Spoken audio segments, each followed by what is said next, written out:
Welcome to the Aspen Collective, downtown Aspen, 213 South Mill Street.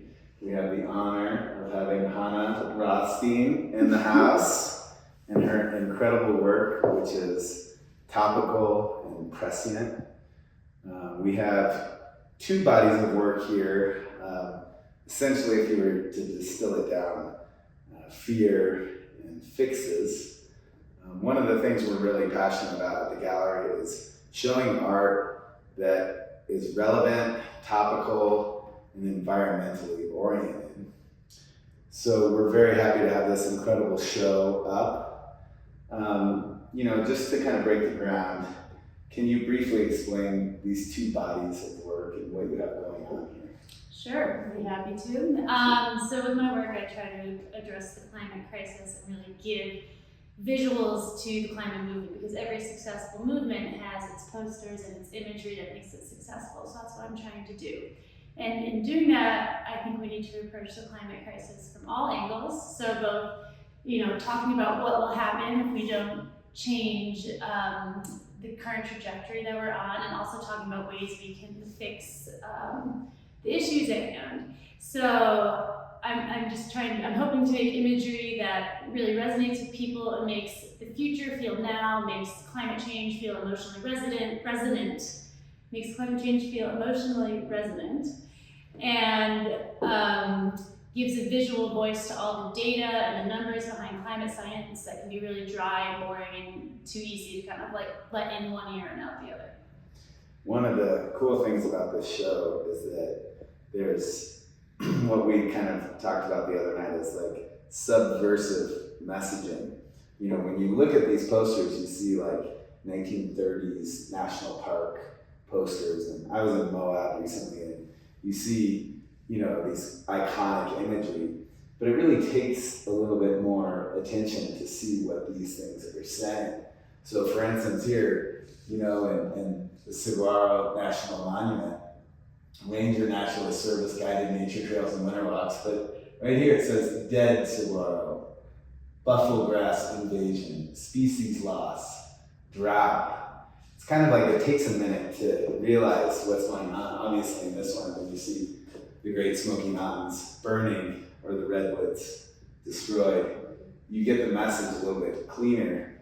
But maybe talk a little bit about why you came up with this particular national parks. What was the inspiration? Yeah, that's a great question.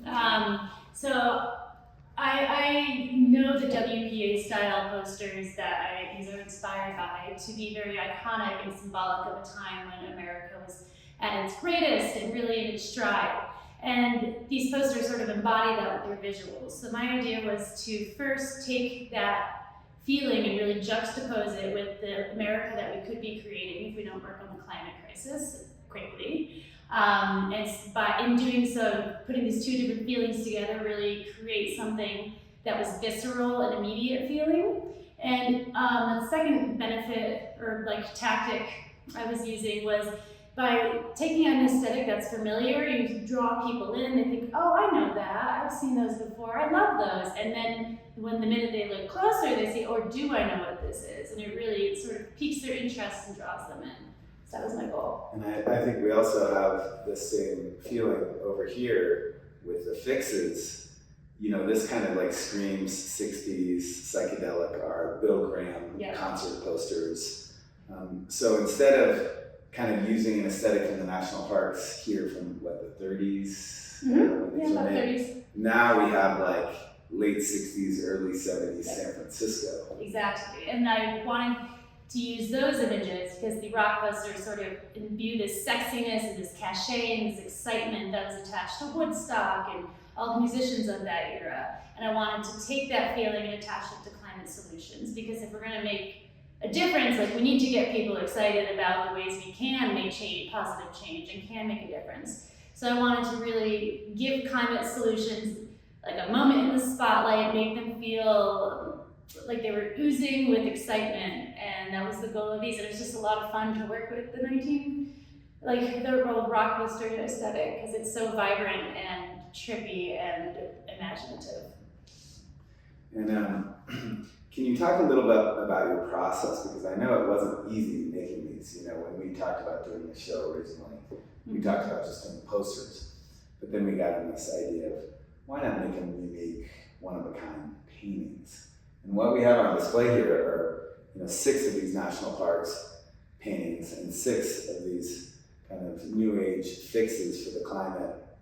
But these aren't posters, these are paintings. Right. And so can you talk about, start to finish, how you kind of created these works? Absolutely. So I started by making the works digitally, and that's a nice way to sort of like do crisp lines, mirror images where you want them. Still takes a long time.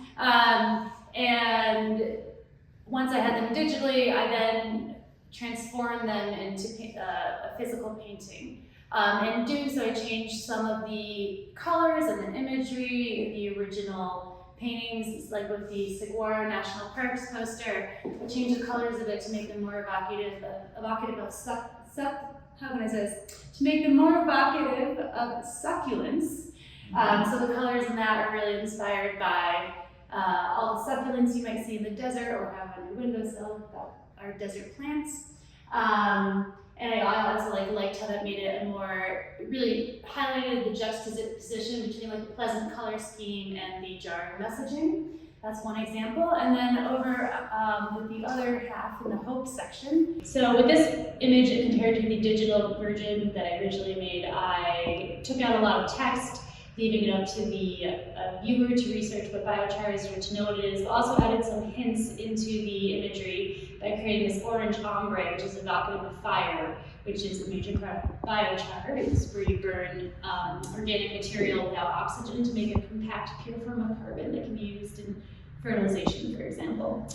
And so I wanted to really portray that more visually as opposed to spelling it out with letters. And it was a lot of fun to then also expand the vegetal detailing. You can see in the vegetal detailing there's some organic elements such as flowers and leaves and corn husks to again indicate what the biochar process involves. One of the things I love about these is the lettering. On top of the graphics, I really love the investing in public transit. This takes me back to San Francisco, downtown. One of the things for me personally has always been, one of the things that got me into art was art with a message and a meaning. And I really think that there's something powerful about using art to convey a message. And I got my start working with Tom Benton's posters. So you see these works by Benton, like America with a bloody hand, and you think about Vietnam. Civil rights posters, that all men are created equal. And then environmental works, like the whole earth, like the sunshine in. One of the things that I really admire about your work is that there is a message and a meaning and depth, beautiful fonts, beautiful colors. But can you talk just briefly about how you visualize and how you believe in art with a message, and why are you drawn to be an artist in that arena? Sure. Well, I think words work well. I'm also a writer, but visuals have a special power to really make people feel. And they're also extra important in today's world where things move so quickly and there's so much content. I think visuals are quite important for grabbing people's attention. And to that end, when I started making art, I realized I wanted to communicate visually as what I view my role in making art to be. And no issue is more important to me than the climate crisis. So I got very interested in thinking about ways I could express messaging about the climate crisis to really get people galvanized to act by using imagery. And I think if you look back to other movements, from the civil rights movement to the polar bears, protecting the polar bears, a different environmental movement, really imagery is important. You have the starving polar bears or a raised fist to get people excited and to really convey a point and a message and feeling. And I have to say, one of the joys of running a gallery is to work with inspiring artists like you. Oh, thanks. And what you do You are a joy. is powerful. And I want to know what's next on the horizon. What's in your mind? I have always like a list in my phone full of dozens of thoughts. So what's next is been thinking about maybe using the airplane safety card aesthetic to address the climate crisis as sort of like a manual to how to survive it or how to overcome it. I've also thought about taking, a short hiatus from climate work. I will continue to do it because it is to me the most important issue. But reinventing classic biblical paintings to talk about modern issues such as you have the Garden of Eden and Eve is eating a piece of cake, for example, and you call it Original Sin. It's about women and how the police they're eating. That's been one idea. So we'll see. Lots of ideas up here. Well, check out her work, Hannah Rothstein, Aspen Collective. Real honor. Thank you. Same. Thank you.